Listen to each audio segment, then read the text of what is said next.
আসসালামু আলাইকুম।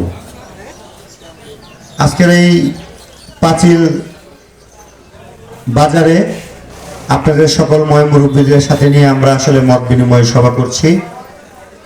এই মত বিনিময় সভায় আমাদের মাঝে উপস্থিত আছেন এই কৈজুর ইউনিয়ন আওয়ামী লীগের সংগ্রামী সভাপতি আমার প্রিয় হারুন কাকা। আমাদের মাঝে উপস্থিত আছেন ইতিমধ্যে যিনি বক্তব্য রাখলেন এই কৈজুর ইউনিয়ন আওয়ামী লীগের বিপ্লবী সাধারণ সম্পাদক আমাদের আর একজন প্রিয় মানুষ পেশকা কাকা। সঞ্চালকের দায়িত্ব পালন করছেন এই কৈজুর ইউনিয়নের কৃষক লীগের সাধারণ সম্পাদক আমাদের সজীব ভাই বক্তব্য রেখেছেন।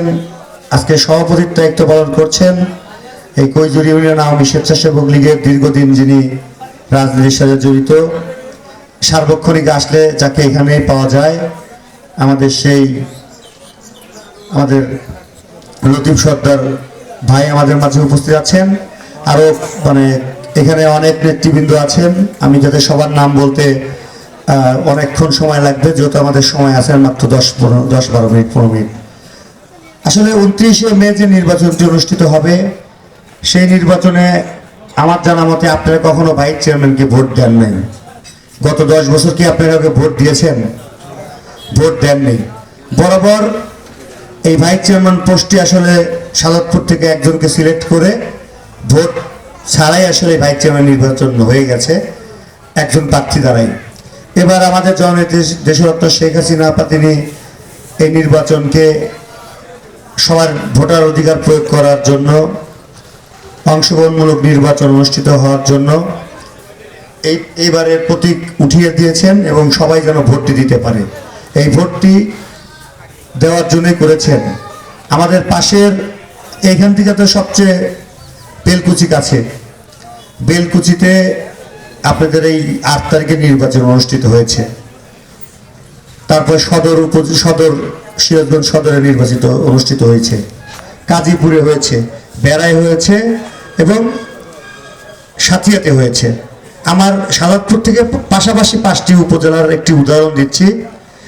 এই 5টি নির্বাচনে অনেক প্রার্থী অংশগ্রহণ করেছেন, কিন্তু দিন শেষে বিজয়ী হয়েছেন কারা জানেন? যারা এমপি মনোনীত প্রার্থী দিয়েছেন তারাই কিন্তু বিজয়ী হয়েছেন। এখন প্রশ্ন হল কেন এই এমপি মনোনীত প্রার্থী বিজয়ী হয়েছেন? এমপি মনোনীত প্রার্থী বিজয়ী এই কারণে হয়েছেন যে এই উপজেলা পরিষদটি বা ভাইস চেয়ারম্যান আমি যে নির্বাচন করছি এই নির্বাচনে আসলে ভাইস চেয়ারম্যানদের কোনো নির্দিষ্ট কোনো বরাদ্দ থাকে না। একজন ভাইস চেয়ারম্যান চাইলে একটি এলাকার 50,000 টাকা মসজিদের জন্য দেওয়ার নিজস্ব কোনো ক্ষমতা নাই। তাহলে আমরা কেন প্রার্থী হয়েছি, এত প্রতিযোগিতামূলক নির্বাচন করছি? আসলে একটি সম্মানের চেয়ার হচ্ছে ভাইস চেয়ারম্যানরা এটা সম্মানের চেয়ার। এই চেয়ারে বসে একমাত্র তখনই উন্নয়ন করা সম্ভব হবে, তখনই মানুষের রাস্তাঘাটের উন্নয়ন করা সম্ভব হবে যদি সেই চেয়ারের মানুষটির সাথে যে আসনে নির্বাচন করেন, যে আসনের এমপি, আমাদের যেমন জননেতা এই আসনের এমপি, সেই এমপি যদি সেই ভাইস চেয়ারম্যানকে মূল্যায়িত করে তাহলে ওই ভাইস চেয়ারম্যান একটি এলাকার উন্নয়নটি করতে পারবেন।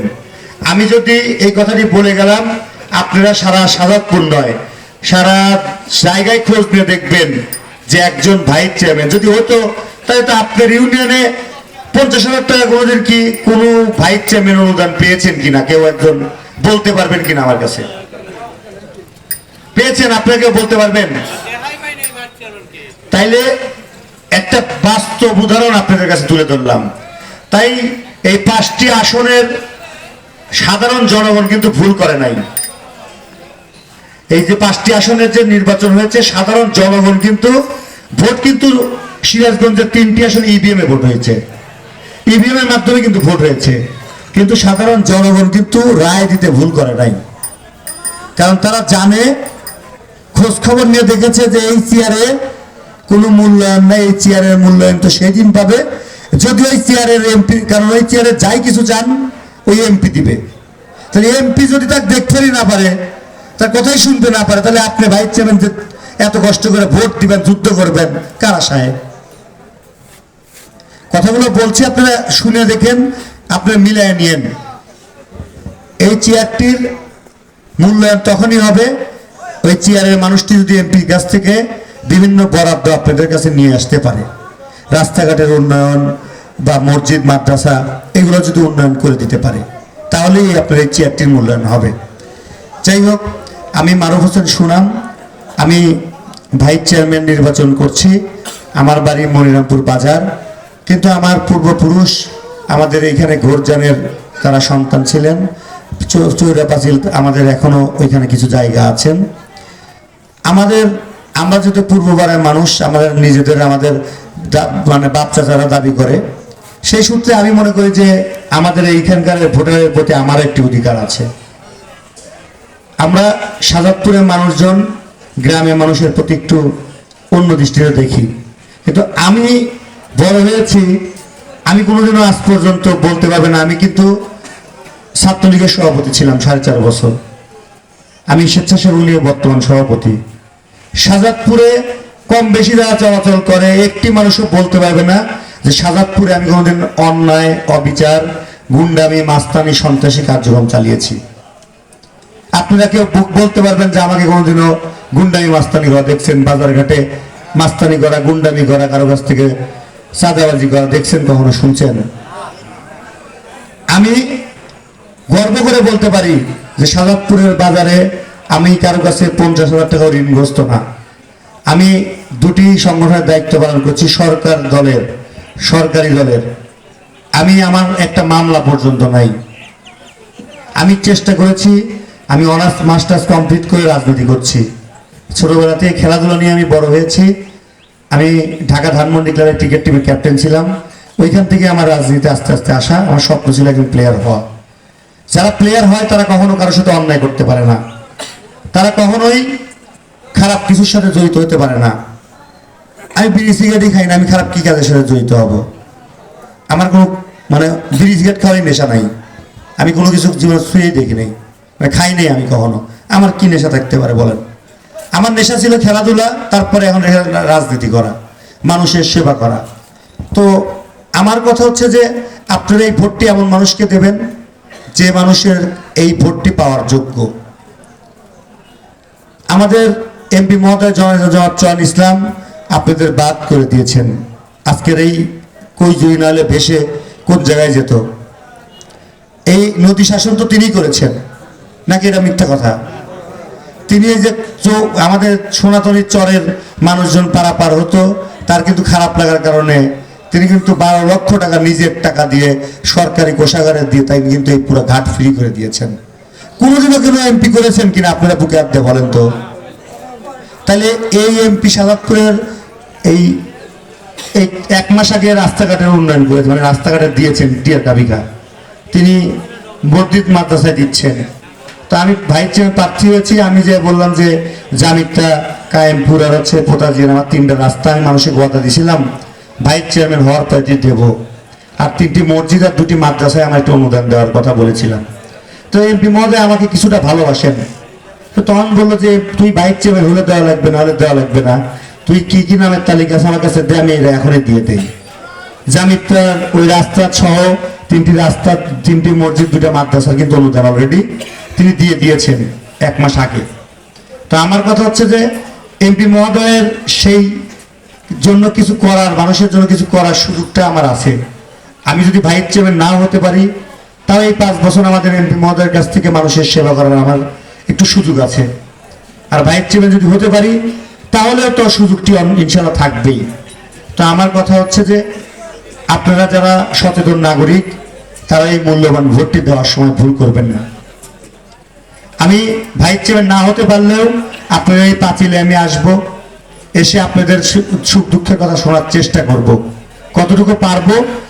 এখানে যারা রাজনীতি করে তারা আমার সম্পর্কে ভালো বলতে পারবে যে আমি আসলে এলাকার সামান্য উন্নয়নটুকু করার আমার কতটুকু অবস্থান আছে। তো আপনাদের কাছে করার জন্য অনুরোধ করি, হয়তো প্রতীক পাওয়ার পরে আমি আর এখানে প্রোগ্রামে আমার আসা সম্ভব হবে না, কারণ 13 তারিখ আগামীকালকে 12টার মধ্যে প্রতীক পাওয়া যাবে, এবং প্রতীক পাওয়ার পরে মাত্র 13 দিন প্রচারণা করা যাবে 26 তারিখ পর্যন্ত।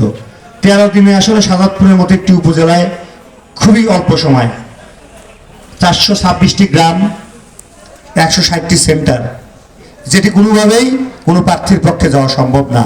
অর্ধেক গ্রামে যাওয়া সম্ভব না 13 দিনে। তাই আমি হয়তো যদি নাও আসতে পারি, আপনাদের কাছে করার জন্য অনুরোধ করি। আমি চাকরি বাকরি করি নাই, চাকরি বাকরি করলে করতে পারতাম। যেহেতু রাজনীতি করার চেষ্টা করছি, আমার এই বয়স থেকে আমি কিন্তু জনসেবা করার চেষ্টা করছি। তার মানে আপনাদের বুঝে নিতে হবে যে আমার এটা কিন্তু যে কেউ সাহস পেত না।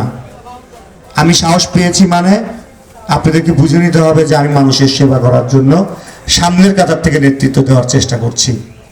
ইনশাল্লাহ আগামী 29শে মে যদি আমি নির্বাচিত হতে পারি, তাও আপনাদের এই মানুষজনের, আপনাদের এই পাঁচিল এই ওয়ার্ডের মানুষের পাশে থাকবো।